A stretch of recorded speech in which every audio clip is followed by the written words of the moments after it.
page 220, it'll also ask you to change fractions to decimals. Okay, so if we have 3/8 as a fraction, they want us to rewrite that as a decimal. Basically, this ends up being a division problem with your denominator always being what you're dividing by. 8 does not go into 3, so you have to add a 0. 8 into 30. 3 times is 24. 8 into 60 is 7 times. It's 56. And then 8 into 40 is 5 times. So 0.375, 375 thousandths is 3/8 written as a decimal. Africa.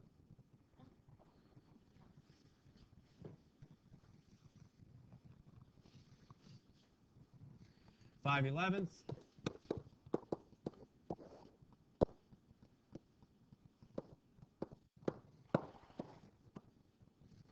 5 goes into, no, wrong way.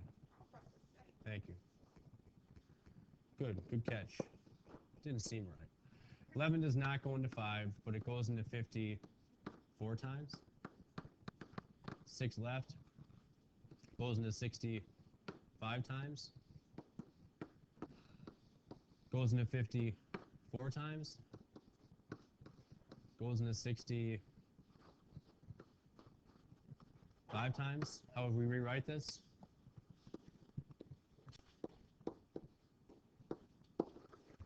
With a repeating bar over the 4 and the 5. Part of it.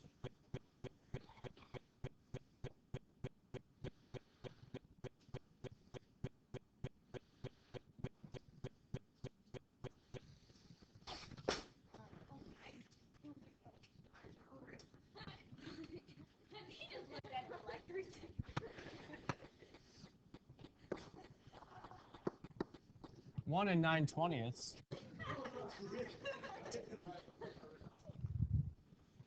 as a decimal. You know that since your whole number is 1, on your final decimal answer, you're going to have a 1 point something. The whole number, unless this is an improper fraction, isn't going to change. So just take the 20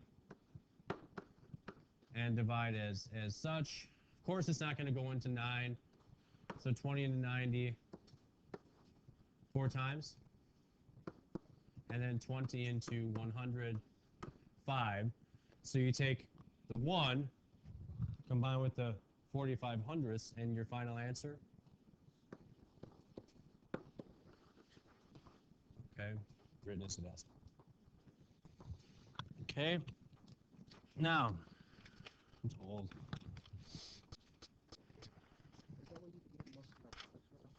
I used it to get some stuff from.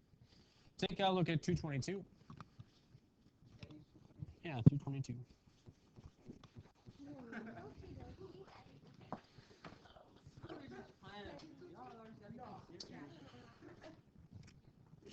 Top of the page.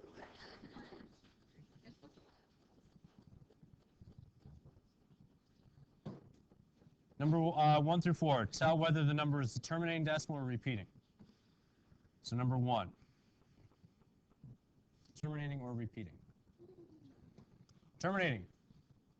2. Repeating. What clued you in that number 2 is repeating and that number 1 was not? Right, ... Number 3. And number 4. Good.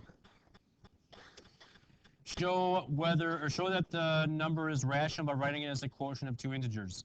So number 6, they give us a 15. How would I write that as a quotient of 2 integers? How would I put that into A over B form? 15 over 1. Negative 2. Negative 2 over 1. Number 8.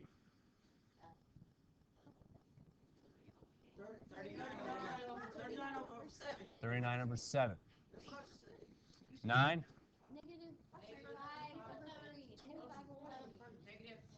Negative 4 over 3.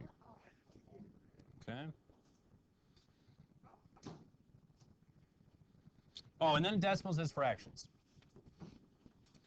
So let's look at number 14. Is a 0.4 as a fraction. That's where we're going to use our place values. The 4 is in what place? Tenths. So 4 tenths equals 2/5. What's the next one, Sophia, for 15?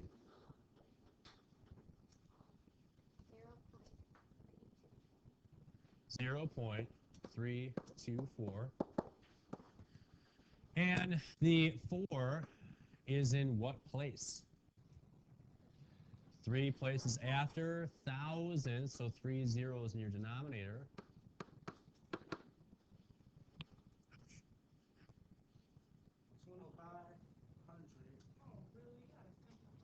With the thing over, that would be, I said 2,500. I mean, 25. Is there somewhere we could start? 250. Leanne, thank you for raising your hand.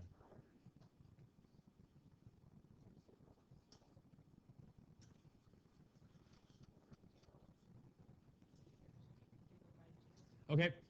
Can I, yeah, absolutely, we could go by 2. What's the divisibility rule for 4 again, remember? Oh, yeah. Is 24 divisible by 4? That's a good place to start, Leanne. That's what I was looking for. But if we can just take a step back and find something even bigger, that'll save us a little bit of time. What is 324 divided by 4? 81. 1,000 divided by 4? 250.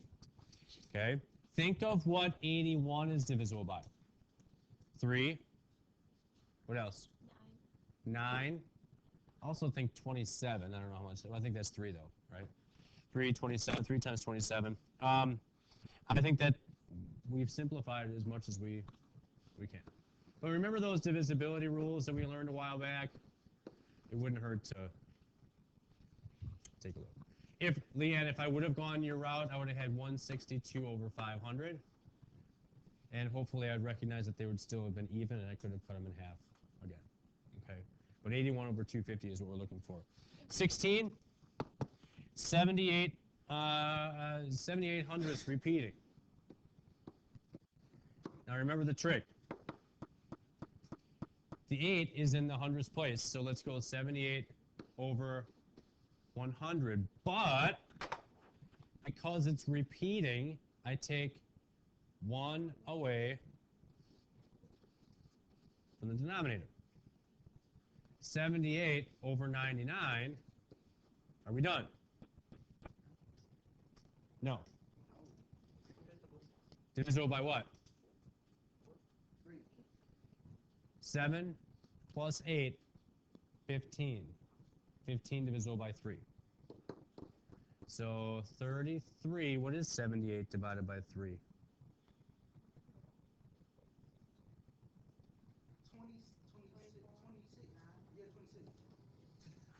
26 over 33. Feeling it was, I knew it.